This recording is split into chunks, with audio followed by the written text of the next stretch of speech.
Մենք վերադարձանք սիրելի հեռուստադիտողներ եւ ես ներկայացնեմ մեզ համար առնվազն անչափ հետաքրքիր թեմա, քանի որ շատերը կարևորում են ֆիզիկական առողջությունը, իրենց այսպես հոգեկերտվածքը, բայց քչերն են ուշադրություն դարձնում հուսական եւ հոգեկան առողջությանը, քանի որ մենք ապրում ենք մի աշխարհում, որտեղ ամենօրյա իրադարձությունները չեն կարող չանդրադառնալ մեր հոգեկան եւ հուզական աշխարհի վրա։ Իսկ այդ ամենը կարգավորելու համար կան հատուկ մասնագետներ, նույն ինքը հոգեբաններ, եւ որքանով է Հայաստանում այսօր ընդունված դիմել հոգեբանին, երբ է պետք դիմել եւ ինչպես հաղթահարել արկատագնապները, կպատմի մեր այսօրվա սքանչելի հյուրը։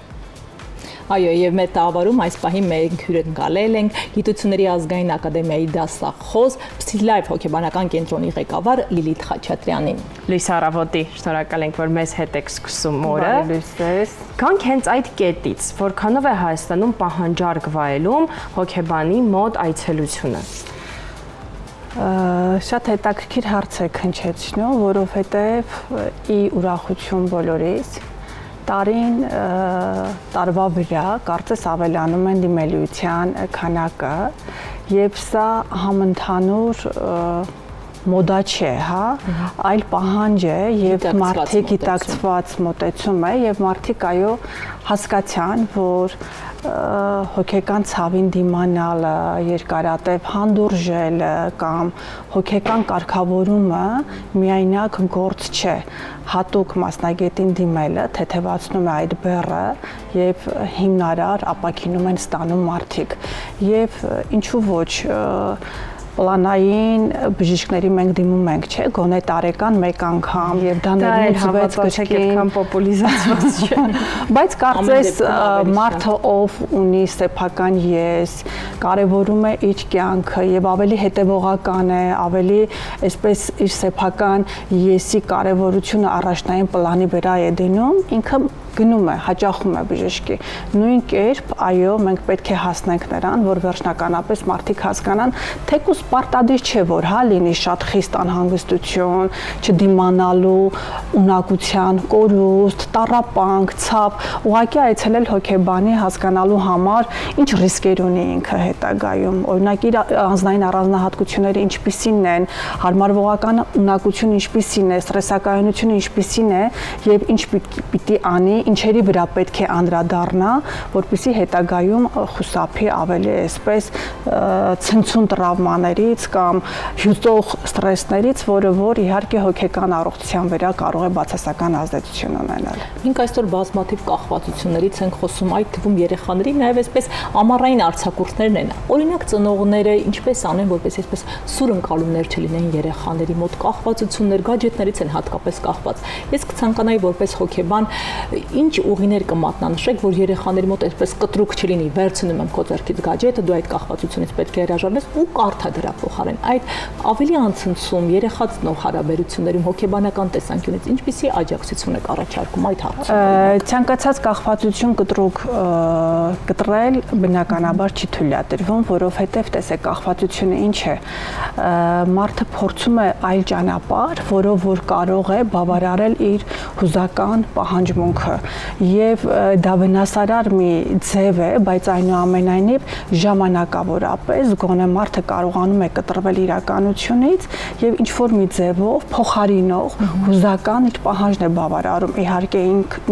ինչը շատ բացասական է ազդում եւ դա ունի իր բազմաթիվ այլ պատճառ հետևանքային բացասական հետևանքները, բայց որպեսզի ծնողը կարողանա անցնցում անցկացնել, մենք պետք է կարողանանք ճիշտ ռեժիմային սահմաններ դնել, օրինակ այս ժամանակահատվածում այս ենք անում, հաջորդ ժամանակահատվածում քեզ թույլատրվում է կես ժամ կամ 1 ժամ, այսինքն երեխան իր գլխուղեղում ունենում է սպասում, հա, հաճույքի այդ գրգռման սպասումը գոյություն ունի, որ սա եթե ես անեմ, դրանից հետո ինձ թույլատրվելու է, կամ երեխան արդեն ունի որոշակի սպասում եւ որոշակի պլանավորում, որ ինձ թույլատրվելու է այսքան ժամանակահատված, այսինքն աստիճանաբար է տեղի ունենում անցումը եւ բացի դրանից տեսեք տեսեք, նույն համակարգչից օգտվելը, գadgetներից օգտվելը ունի նաև իր դրական ազդեցությունը եւ այս դարաշրջանում բացարձակապես անմասն մնալ բնականաբար երեխայի օգտից չի բխում։ Ուղղակի մենք պետք է հետևենք, արդյոք դա արդեն կախվածություն է թե ոչ։ Իսկ ոնց ենք դա հասկանում, երբ որ երեխային ուրիշ ոչինչ չի հետաքրքրում, բացի ողջ օրը անցկացնելը համակարգչի մեջ կամ հեռախոսի մեջ կամ գadgetների մեջ եւ երեխայի սոցիալական շփումներն են տուժել, երեխային չի հետաքրքրում ընդհանրապես ընկեր, մեծահասակ, տեղ գնալ, այլ հաճույքներ ունենալ, գիրք կարդալ, սովորել, երեխան անգամ պետքարանում է, հա, օգտագործում հեռախոս կամ գadget, որովհետեւ իր ամբողջ ներաշխարհը եւ ամբողջ անձի գոյությունը պայմանավորվում է դրանով, սա է վտանգավորը։ Եթե ծնողը տեսնում է արդեն հասել ենք սրան, պետք է աստիճանաբար արդեն անցում կատարել, բայց այստեղ էլ շատ մեծ բաներ կան, հարցեր կան, որովհետև պետք է հասկանալ երեխայի անձնային առանձնահատկությունը ինչպիսին է, որ մասն է վնասված, որ երեխան այդ կախվածությունն է ձեռք բերել, երբեմն այո, հոգեբանները եւ հոգեթերապիան այստեղ գալիս են օգնության, որպեսզի երեխային կարողանան օգնել։ Հետաքրքիր մի գաղափար էլ կա այս թեմայի շուրջ, միշտ ասում են, որ նույն այդ հոգեբանության թեզի ներքո ասում են, երբ դու զրկում ես երեխային ինչ-որ մի բանից, օրինակ չես թողում հեռախոսով զբաղվի կամ գնա դրսում ֆուտբոլ խաղա, ծնողը պետք է համահավասարազոր այլընտրանք առաջարկի։ Չես կարող դու խաղը փոխարինել գիրք կարդալով, դասական, ինչ-որ գեղարվեստական գրականություն փոխարինելով։ Խաղացեք ձեր բալիկների հետ շատ, պետք է համահավասարազոր գոնե դրան մոտ, այսինքն եթե դու խաղում ես, այդ խաղերի ինտերպրետացիաները, անիմացիաները, գունային ձևավորումներն այնքան հետաքրքիր են եւ այնքան ադրենալին են քեզ տալի եւ 8 ժամ կարդալ լուսապայծառ առավոտ բադմանր այդ տառերով, դա բնականաբար ես որևէ կերպ դա եւս ֆիքսենք, ես եւս կարտացած ընթերցած այդ ակադեմիական կրթությունը անցած մարդ եմ, բայց այդ դիտանկյունից դա եւս շատ կարեւոր է, որ չես կարող դու գadget-ը վերցնել, դնել հաստափոր գիրքը իր դիմաց, ասել վերջ սա է քո հետաքրքրությունը։ Մի այսպիսի հարց, որոնք են առաջին ազդակները, որոնցից հետո մարդը պետք է հասկանա, որ պետք է դիմի հոգեբանի։ Ես ունեմ իմ այսպես դիրքավորումը, որ չկա այնպիսի մարդ, որը չունի հոգեբանի կարիք, չկա այդպիսի կենդանի էակ, որը չունի հոգեբանի կարիք, բոլորս ունենք, բայց որոնք են այն առաջնային ազդակները, որոնք քեզ հուշում են, որ արդեն դու հասել ես այդ եզրին, որ դու պետք է գնաս, այո, հրատապության կարգ։ Սովորաբար երբ են դիմում, երբ որ անդիմանալի է հոգեկան ցավը, տառապանք, անհանգստություն, տագնապ, անհանգստության բարձր աստիճան, երբ որ մարդը այլևս չի կարողանում աշխատել, կենտրոնանալ իր առաջատար գործունեության վրա, սիրել, հաճույք ստանալ, հաճույքը ընդհանրապես սկսում է նվազել եւ կարծես զգացում է առաջանում, որ ես կորում եմ, ես անհետանում եմ։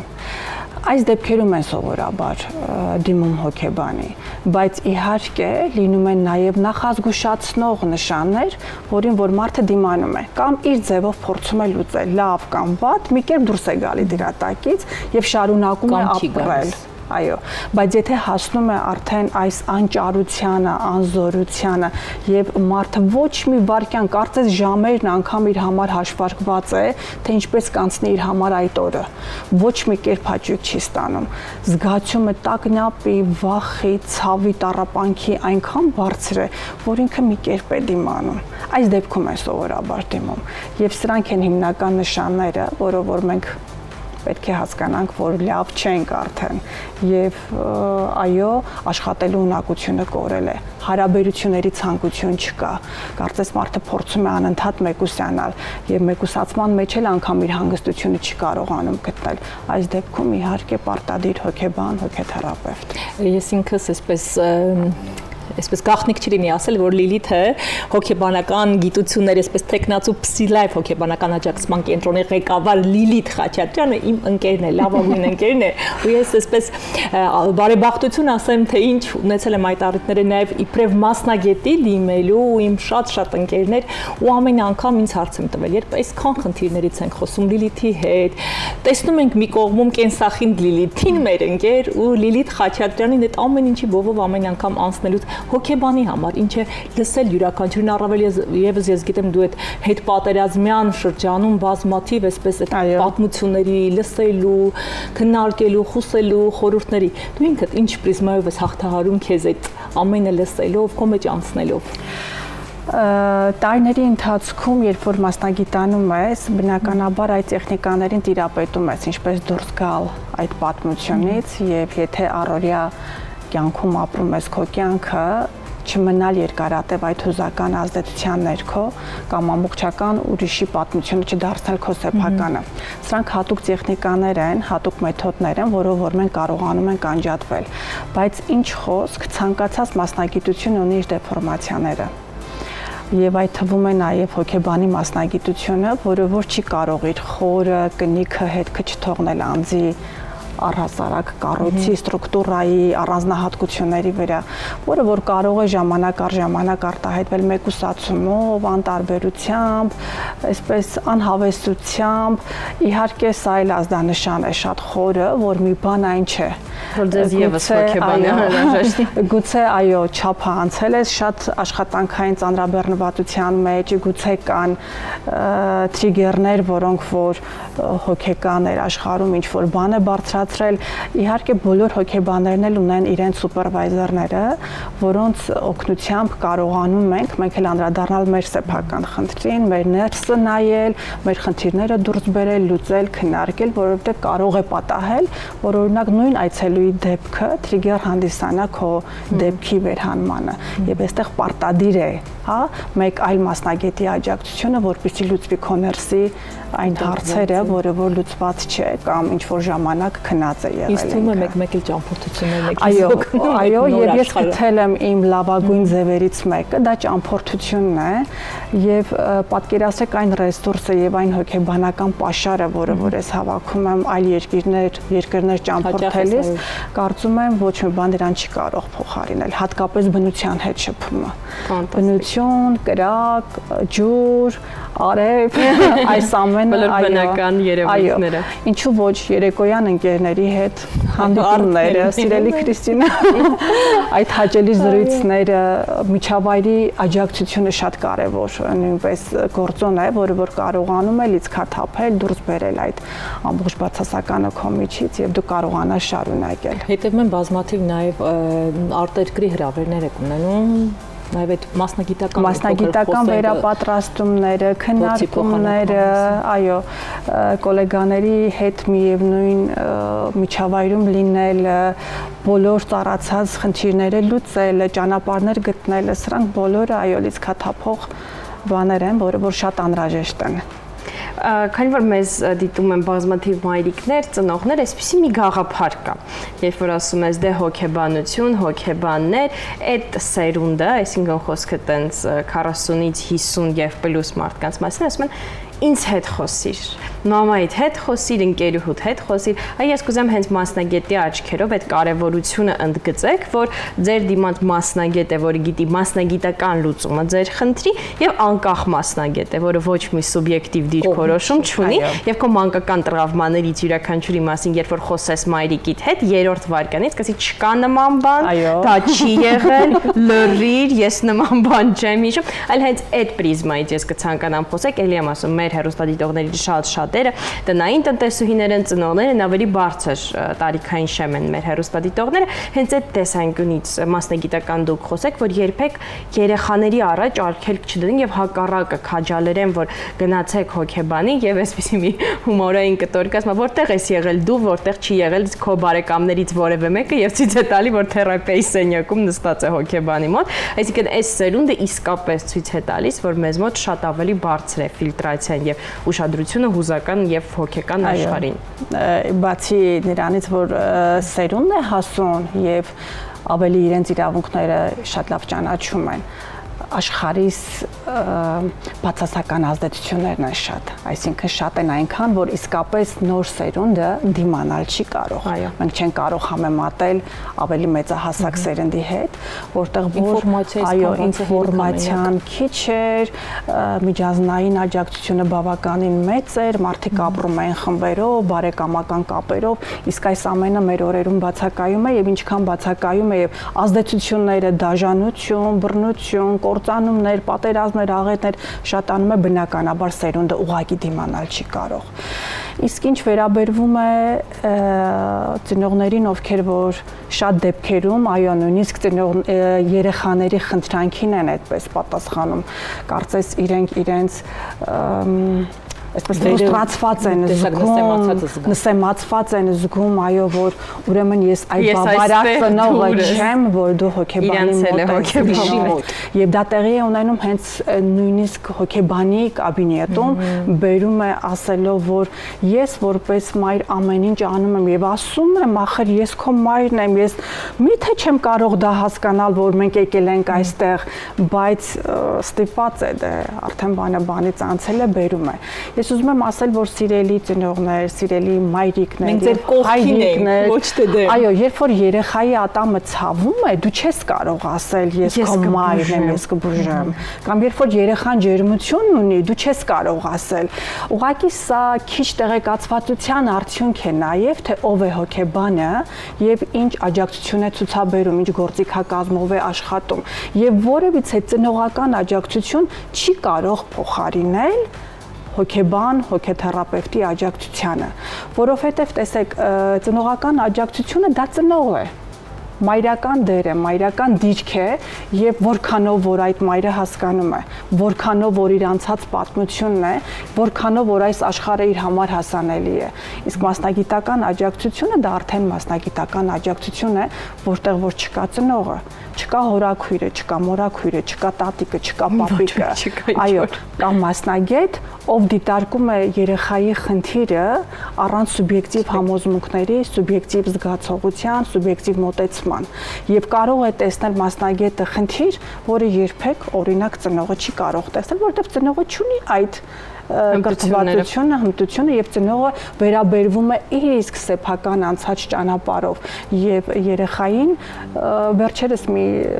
դեպքի հետ եմ աշխատում, երեխան օրինակ քրոնիկ երազներ է տեսնում, որտեղ որ հայր ծնողը պատժում է երեխային ու երեխան կտրուկ վախից վեր է թռնում ու երբ որ ես ծնողին ասում եմ, որ երեխայի հիմնական վախերը ինչ է տեղի ունենում ձեր տանը հայր-երեխա հարաբերություններում, հայրը կտրում է երեխային, մի բան էլ ամոթանք է տալի երեխային եւ մի տեսակ երեխայի խնդիրը այդ ճանապարհով չի կարող այո լուծվել, չէ որ անգամ նույնիսկ բարձր ձայնով բղավելը կամ դիտողություն անելը երեխային,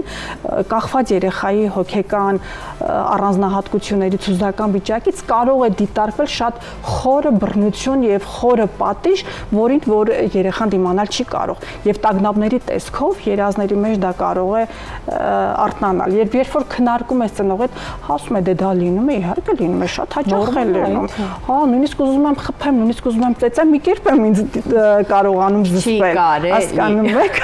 Եվ այո, սա միայն տեղի է ունենում հոգեբանի մոտ, հոգեբանի ներկայությամբ, որտեղ որ վեր են հանվում այն խնդիրները, որը գիտակցված չէ իրական ընտանեկան կյանքում։ Կարծում եմ այս կարճ զրույցի ընթացքում անգամ մեր հերոստատիտողները իրենց համար շատ հետևություններ արեցին, որ երբեմն պետք չէ, այո, այսպես պարփակվել այդ խնդիրների մեջ, պետք է դիմել մասնագետին։ Իսկ ես հիշեցնեմ, որ մեր տաղավարում սիրով հյուրընկալել ենք ու անչափ կարևոր զրույց ունեցանք հոգեբան, հոգեբանական գիտությունների թեկնածու Psylife հոգեբանական աջակցման կենտրոնի ղեկավար, Գիտությունների ազգային ակադեմիայի դասախոս Լիլիթ Խաչատրյանին։ Շնորհակալ ենք, որ օրը մեզ հետ սկսեցիք ձեզ, լավ օր։ Շնորհակալ եմ եւ շատ հաճելի էր գտնվել ձեր տաղավարում։ Համեցեք, այսպես կարևոր իրավիճակների ժամանակ խոսելու, զրուցելու, խնդիրները վերհանելու։ Շնորհակալություն մեր հեռուստադիտողներին, մենք ունենք կարճ դադար, որից հետո դիմավորելու ենք մեր հաջորդ հյուրին։